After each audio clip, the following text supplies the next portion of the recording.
yan kay Senator Jaime Marcos. Senator Jaime Marcos, alam ko mahirap pamangka sa dalawang ilog eh. Namamangka ka sa dalawang ilog, mahirap timbangin talaga yun. Bakit? Ha? Alam ko na tumatanaw ka ng utang na loob kay Sara Duterte sa mga Duterte.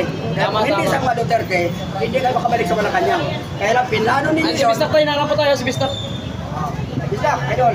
Ito talaga. No? Ang ginawa ninyong plano, makipag-alyansa kayo sa mga Duterte, para makabalik kayo sa Malacanang, dahil alam ninyo, ang mga Duterte ay napakalakas ang kanilang dating sa mga taong mamamayan. Hanggang ngayon, mataas pa rin ang ratings ni dating Tatay Digong at kay Sara Duterte. Mataas yun. Kaya ang ginawa ninyo, nagplano kayo kung paano ninyo ilubog sa Pumunoy si BP Sara. Yan ang plano ninyo. Ngayon, ang unang pakupo ko lang ninyo dyan sa Congress, ito si House Leader na to na si Martin Romualdez. Pampalos-los. Ang ginawa kagad nito nagbiting-meeting kagad sila Nagbiting-meeting kagad sila kung paano nila ang gagawin, kung paano siya kagad makaupo kagad para maging Prime Minister siya Yun. Ang ginawa niya, nagbiting-meeting sila dyan sa bahay ni Romualdez. Ito si Onyate, nung nag-hearing sila, yung Onyate ko kunyari po talaga bulod-bulod na tinatanong siya kung anong bahay, kaninong bahay. Tinatanong sila yung Senator Amy kung kaninong bahay yung kanilang pagmitingan. Hindi makasagot.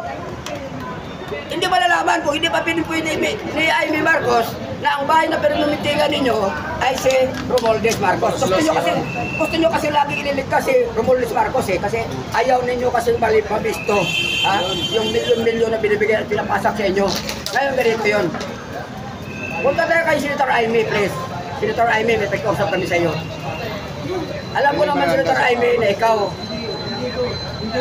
nahirapan ka sa pumangka sa dalawang ilog, Kasi may kasabihan kayo na blood is thicker than water. Siyempre kapatid mo kasi yung Bongbong Marcos. Pero alam ko, Senator Jaime, na alam mo kung ano ang bisyo at ginagawa ng kapatid mo na si Bongbong Marcos. Hindi ko lang alam kung ikaw hindi kasali. Bagay, naniwala kami na hindi ka kasali doon sa bisyo ni Bongbong Marcos. Alam mo. Ngayon, ang dami na akusasyon sa kanya dahil doon sa droga. Naiusap ko sa'yo, Madam Jaime Marcos, para babawi man lang. Alam mo kaya binuto namin si Bongbong Marcos? Hindi namin siya binuto. Ako mismo hindi ko siya binuto. Isa ako sa bumuto sa kanya. Pero hindi ko siya binuto dahil pangako niya na gawin ng 20 pesos ang bigas. Yan ay next to impossible yung mahirap gawin yun. Kahit simpleng tao lang mag-isip yun. Hindi mangyayari yun, PBA Marcos. Para mo lang mabulag mo yung mga tao na walang concern sa nangyayari sa mundo natin ngayon, pinangakuan mo para butuhin ka doon sa mga mahirap na mga tao na nasa nilayan na pinakuan mo na gagawin mo 20 pesos ang per kilo ng bigas. Imposible. Pero hindi kita binuto doon. Bakit ako kasama doon sa 31 million kung 31 million man? Sabi nga ni Glensong hindi naman 31 million talaga ang boto na nakuha mo Ninakaw mo na yun, dagdag bawas yun okay. Isa ako sa nabulo nilo sa 31 million na bumuto sa iyo, Bongbong Marcos. Bakit ako bumuto sa iyo? Bumuto ako sa iyo dahil iniisip namin, dahil nakapag-alyansa ka sa mga Duterte, ang iniisip namin na kung ano ang project, kung ano ang during the time of PRRD, dapat ang aming akala na ibang patuloy nyo ang ginawa nyo, ang gagawin nyo. Kaya ka binuto namin, kaya nandiyan ka ngayon. Ngayon, nung makaupo na kayo, ang una nyo kaagad na ginawa, nagplano kaagad kayo kung paano ninyo ilubog sa Pumunoy ang mga Duterte. Bakit? Sa kapanahon kasi ngayon, alam namin lahat na nasa mga gobyerno, lahat ng mga agencies ng gobyerno, kung ano mga agency ng gobyerno na yun, mapasa hukuman man, masa media man ngayon, mga dito mga media, mga mainstream ngayon, alam ko.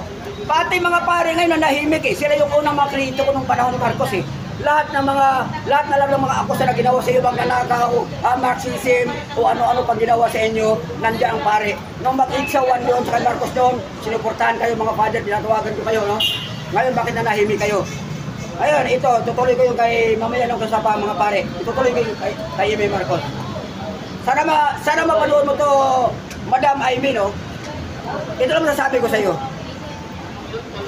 Alam ko na marami kayong kamag-anak na mga Marcosis. Alam ko na marami rin sa mga Marcos na mag-anak ninyo. Hindi katulad nitong presidente mga kapatid mo na si Bongbong Marcos ay sobra na yata ng kapal ng mukha. Ganun siguro talaga pagkabangga ng tao, no? Hindi na tinatabla ng hiyay, no? Ngayon, para hindi naman madamay ang pamilya nyo, Madam Amy Marcos, marami kayo kamag-anak ng mga Marcoses. Si Lisa, maraming Aranita dyan, maraming Romualdez na mga bababait dyan. Alam ko yung mga ginagawa nyo ngayon, alam nila yun. Labag din sa kalooban nila yung ginagawa ninyo. Ang masasabi lang namin sa iyo, itong mga nagtutip ko ng mga tao ngayon bakit kami nandito, ang pakiusap lang namin sa iyo, Amy Marcos, pwede ba? Para ma-save ninyo yung kahiyan ninyo, kung mayroong kunting kahiyan na hindi madamay ang pamilya ninyo, pwede bang pakaiusapan mo o advice sa mga kapatid mo na mag-resign, no? Step now na! Bakit po? Sobrang kahiyan na yung ginagawa eh. Para kung isa-isahin natin, ang daming akusasyon sa kanya na hindi niya nasasagot. Maraming akusasyon sa kanya na hindi niyo pinapaliwanag kung totoo ba o hindi. Unang-unang akusasyon, si Marcos, ikaw, BBM, kapatid mo ay Marcos. Kapatid mo yan, Marcos yan eh. Inakusahan na gumagamit ng droga o pulburon. Mayroong inilabas si Maharlika na video na iyon ay bago niya inilabas, pina-authenticate niya muna doon sa scientist na gano'n kung yun ba ay legit talaga, no? Kung yun ay authenticated talaga.